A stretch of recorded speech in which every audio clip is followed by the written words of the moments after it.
अस्सलाम वालेकुम। वालेकुम अस्सलाम। मेरा सवाल था, ये जो देवबंदी फ़िरका है ये कब पैदा हुआ?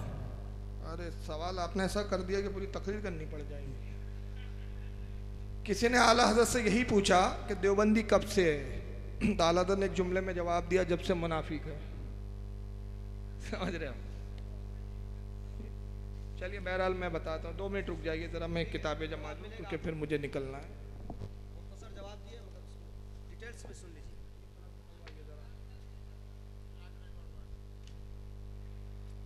वहाबी फ़िरके की जो बुनियाद है, सही बुखारी के अंदर ही हदीस मौजूद है और यही हदीस मिशकात में भी है, मुस्लिम में भी है, बहुत सारी हदीस की किताब में है। हज़रत सैयदना अबू हुरैरा रदियल्लाहु ताला अन्हु से रिवायत है कि रसूलुल्लाह एक मरतबा माल गनीमत तकसीम फरमा रहे हैं।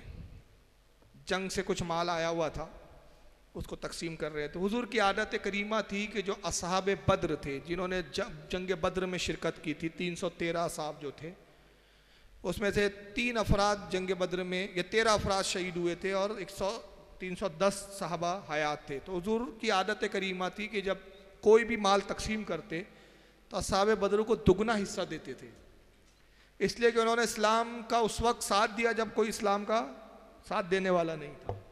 बड़े सख्त हालात में उन्होंने इस्लाम को जो है सींचा था। रसूलुल्लाह सल्लल्लाहु अलैहि वसल्लम उन्हें एजाज़ी तौर पर डबल हिस्सा दिया करते थे और आम सहाबा जो बाद में ईमान लाए थे उनको एक हिस्सा मिलता था। तो अल्लाह के नबी असहाब बद्र को 2-2 हिस्सा दे रहे थे। अबू हुरैरा कहते हैं कि तभी एक शख्स आया जो कबीले बनु तमीम का था।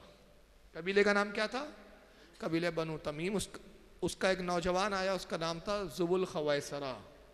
ज़ुबुल खैसरा आता है और कहता है, इदिल या मोहम्मद, मोहम्मद इंसाफ से काम लीजिए। या आप क्या कर रहे हैं, किसी को 2 दे रहे हैं, किसी को 1 हिस्सा दे रहे हैं, देने तो बराबर बराबर बांटिए। अब देखिए रसूलुल्लाह को इंसाफ सिखा रहा है वो खबीस, उसे इंसाफ सिखा रहा है जो खुद सरापा इंसाफ है, उसे इंसाफ की बात कर रहा है जो खुद इंसाफ कायम करने आ रहा है। कहता है इदिल या मोहम्मद, है मोहम्मद इंसाफ से काम लो, कैसे तकसीम कर रहे हो?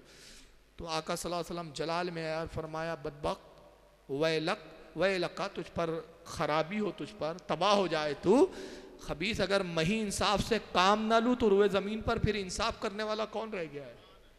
अगर मैं इंसाफ से काम ना लूँ। हज़रत उमर जलाल में आए, तलवार खींच ली, कहा या रसूलल्लाह इजाज़त दीजिए, अभी इसकी सर गर्दन अलग कर देता हूँ।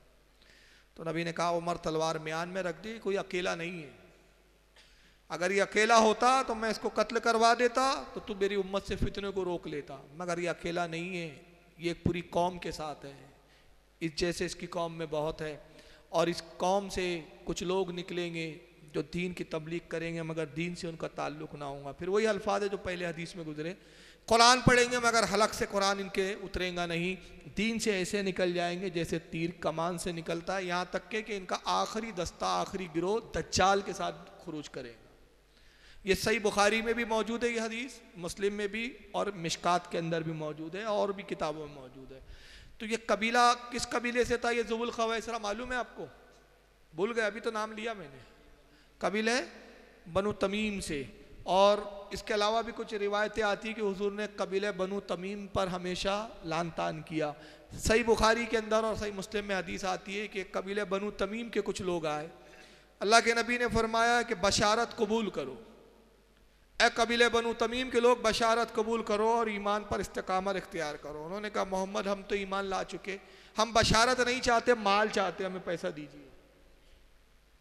हुजूर जन्नत की बशारत सुनाना चाह रहे हो? कहते नहीं, वो तो बाद में देखेंगे, पहले पैसा दीजिए हमको, हमको माल चाहिए। सरकार ने चेहरा उनसे नाराज़ होकर फेर लिया।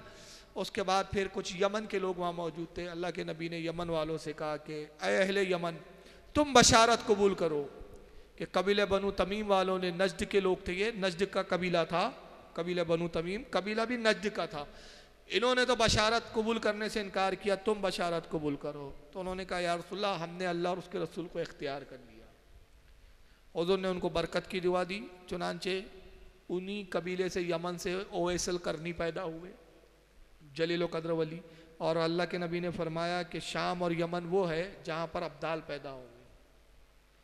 और कबीले बनु तमीम के ताल्लुक से आपने फरमाया कि अल्लाह की लानत हो इस कबीले पे, लानतें भेजी। इसी कबीले बनु तमीम से मोहम्मद इब्न अब्दुल वहाब नजदी पैदा हुआ। ये उसी कबीला बनु तमीम का, ये मैं नहीं कह रहा, इन्हीं के घर की छपी हुई आप किताबें देख लीजिए, जिसमें सीरत मोहम्मद इब्न अब्दुल वहाब नजदी है, हयात शेखुल इस्लाम मोहम्मद इब्न अब्दुल वहाब नजदी अब्दुल्ला बिन बास की किताब है, उसके बाद शेखुल इस्लाम मोहम्मद इब्न अब्दुल वहाब नजदी एक मजलूम मुफक्किर जो मसूद नदवी की है वो देख लीजिए। सारी किताबें जो इनकी छपी है अपने अब्दुल वहाब नजदी के सवाने हयात पर, सब में बाकायदा लिखा है कि मोहम्मद इब्न अब्दुल वहाब नजदी का जो ताल्लुक था कबीले बनु तमीम से था। और अल्लाह के रसूल की हदीस नजद के बारे में ये आई है, सही बुखारी के अंदर ये हदीस मौजूद है, जिसके रावी हज़रत अब्दुल्लाह इब्न उमर है।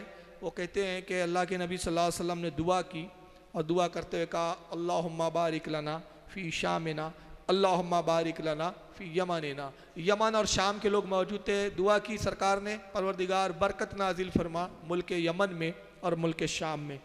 तो नजद के लोग वहाँ मौजूद थे, खड़े हुए और कहा, वफ़ी नजदना या रसूल अल्लाह, अल्लाह के रसूल नजद के लिए भी दुआ कीजिए। सरकार नजद के लिए भी दुआ कर दी। हज़रत अब्दुल्लाह इब्न उमर कहते हैं हुजूर ने फिर दूसरी बार दुआ की और नजद का नाम नहीं लिया, फिर दूसरी बार भी यही कहा, अल्लाह बरकत नाजिल कर यमन में, बरकत नाजिल कर शाम में।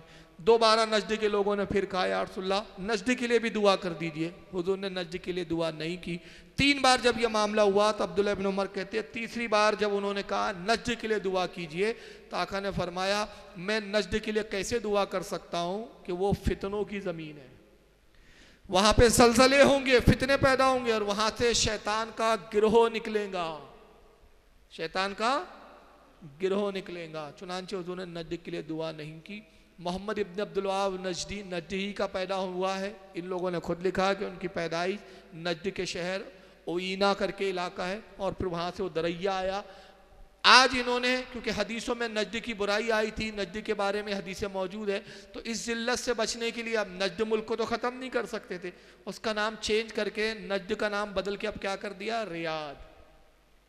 ये रियादी वही है जिसका पुराना नाम नजद है और आज उसको राजधानी बनाया है। बताइए, सहाबा के ज़माने में मदीना राजधानी रही, कूफा राजधानी रही, मक्का राजधानियाँ रही, मगर इन्होंने ना मदीने को चुना राजधानी के लिए, न काबे को चुना, क्या चुना, नजद को चुना, क्योंकि उनका बाप ही नजद से पैदा हुआ है ना।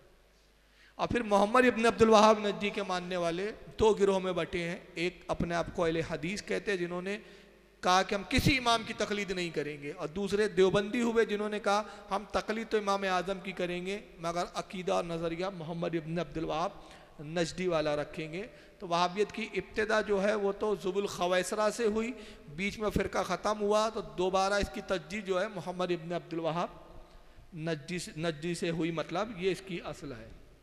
और आज यही मोहम्मद इब्न अब्दुल वहाब नजदी को बहुत बड़ा मुस्लिह कहते हैं, बहुत बड़ा शेखुल इस्लाम और मुजद्दिद वगैरह सब कहते हैं, जबकि जितने भी उस दौर के उलमा सब ने उसके ऊपर कुफ्र के फतवे लगाए। इतना बड़ा खबीस था, कहता था मोहम्मद अल्लाह कि मोहम्मद से बेहतर मेरी लाठी है। किताब तौहीद किताब लिखी है उसने, उसमें कहता है कि मोहम्मद सल्लल्लाहु अलैहि वसल्लम की कब्र की ज़ियारत करना भी जायज़ नहीं, कि मोहम्मद का रोज़ा बुत की तरह है। ये सब उसके बातिल अकीदे थे। वल्लाहु आलम सुम्मा रसूल आलम।